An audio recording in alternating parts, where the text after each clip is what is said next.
Hello, as a continuation of our discussion, I have here a more challenging example on multiplying rational algebraic expression.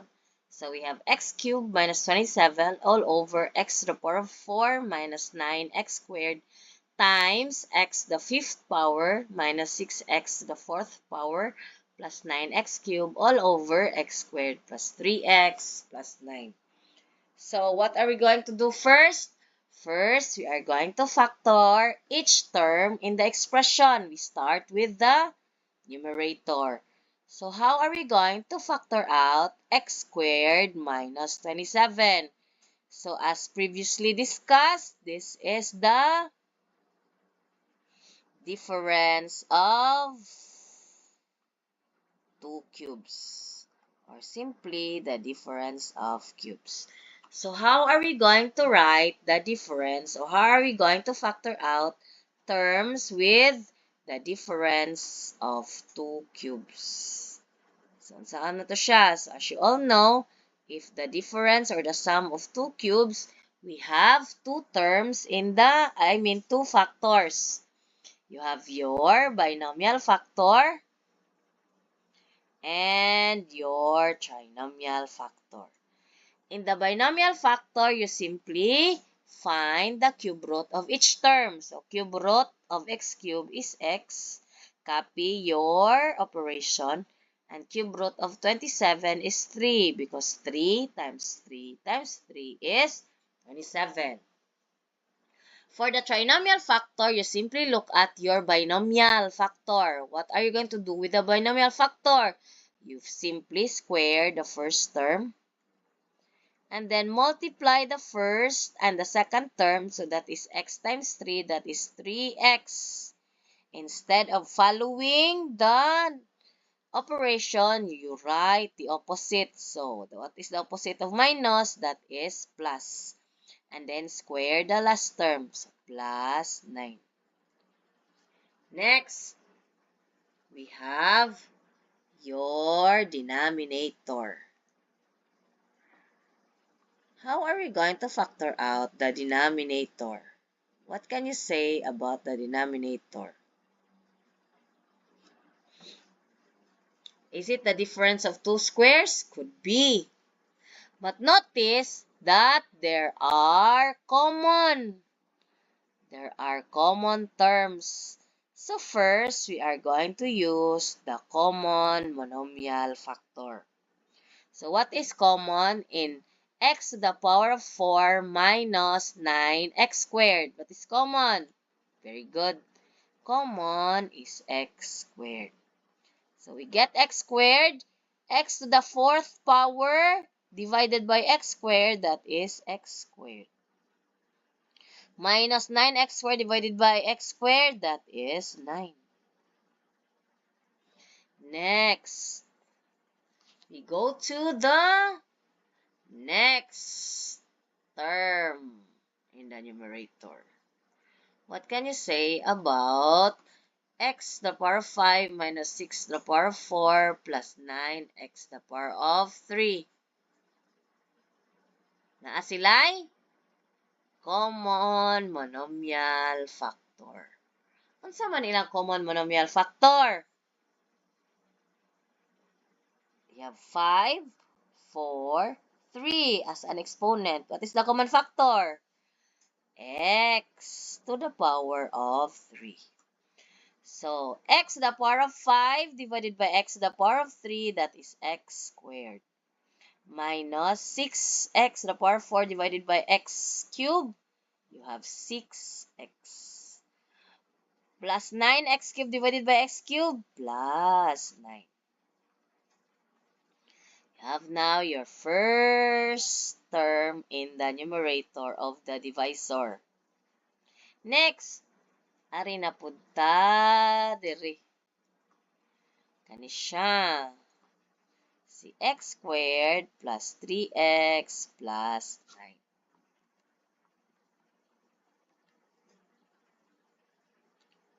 Ang pangutana, ma-factor ba siya? Maingon kay, yes ma'am, ma-factor na siya ma'am. Saan na siya? General quadratic trinomial na, ma'am. Where A is equal to 1. General quadratic trinomial daw na siya. So, pagbigyan na to, no? Ang general quadratic trinomial na pagbigyan. Sige daw, B. Saan pag-factor? So, kay A is equal to 1 man, ari ra ka dire. Ngita kag factor ni 9. Imong pangitaag factor si 9 nga kung imong i-add ang answer kay positive 3. So, maglista ka. What are the factors of 9? 9 times 1. Else, 3 times 3. Naabay, duha ka factor si 9 nga kung imong i-add ang answer positive 3. Nawala. Wala. Therefore, x squared plus 3x plus 9 is prime. Next. Kay prime man siya, imo ra kopyahon. X squared plus 3x plus. Next, mangita ka diha og mga factors. I mean, mga terms nga pwede pa ma-factor. Sugod ta sa numerator. Ma-factor pa ba nato ang numerator nga x minus 3? Factor pa, dili na. Dili na. So, ato na ang kopyahon. How about x squared plus 3x plus 9? Dili na. Nga naman, mangita kag factor ni 9 nga kung imo i-add ang answer 3, wala. So, prime na siya. Next. Factor na to si x squared. Factor ba? Dili. Factor siya, pero wala siya ay parihas. So, imo na kopyahon. How about x squared minus 9? Oh, inyong paborito. The difference of two squares. So, sa buhaton, make two sets of parentheses. Get the square root x 3 plus minus. Next. Unsay next? Naa pa bay ma-factor. Tanawa o maayo. Ma-factor pa ba nato si x squared plus minus 6x plus 9? Ma-factor pa ba? The answer is yes. Piyahon na nimo si x cubed. Muna ma-factor pa man na siya, ma'am. Pwede na siya nimo ma-factor using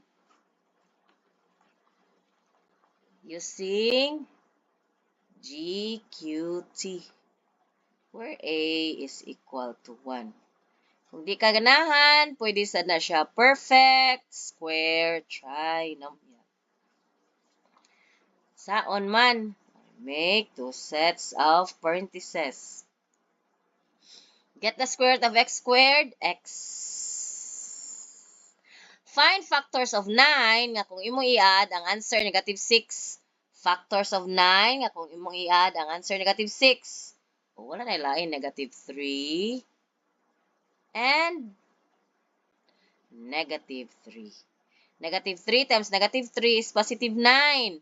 Negative 3 plus negative 3 is negative 6. Klaro na. Next, we have x squared plus 3x plus 9. Di ba pareha sila, ani? Ma-factor ni dili. Dili. So, kay dili man, imo sa na siya kopyahon. Kay parihas man silang duha.